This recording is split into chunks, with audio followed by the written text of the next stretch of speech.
Theorem 1. The limit of x as x approach a equal to x. Theorem 2.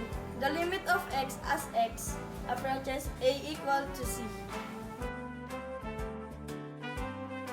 5x as x apprentice of 3 equals 5x limit as x apprentice of 3x equals by 5 multiplied by 3 equals 15.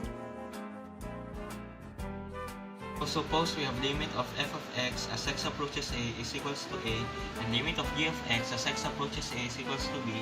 Then we have limit of f of x times g of x as x approaches a is equals to a and b. So here let's have our example, which is, so according to our formula, it's gonna be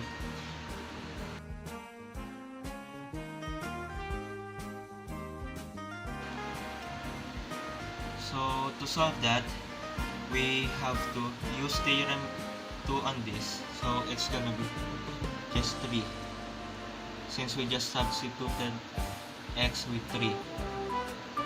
So in limit of 4x plus 2 as x approaches 3 is gonna be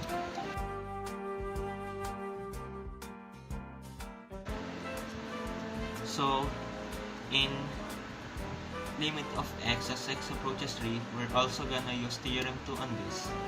And here at limit of 2 as x approaches 3, we're just gonna use theorem 1. And now just gotta solve it.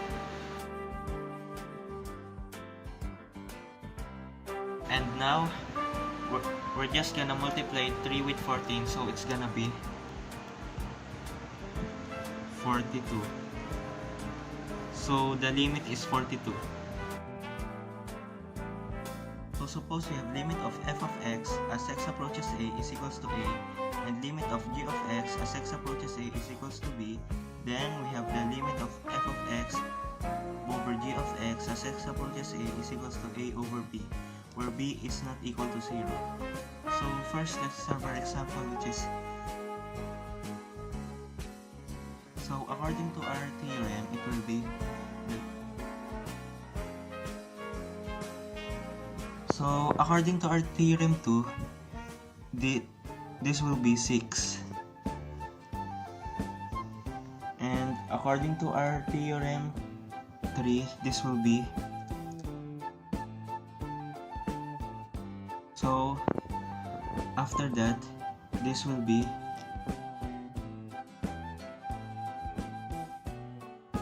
so now here we're just gonna follow theorem 2, which is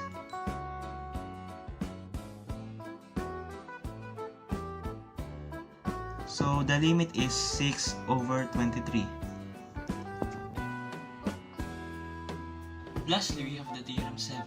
The theorem 7 suggests that the limit of 1 over x raised to r as x approaches a is equal to 0. So as the theorem suggests, the limit will always be equal to 0, which means that either the denominator or the r will be equal to 0. As simple as that.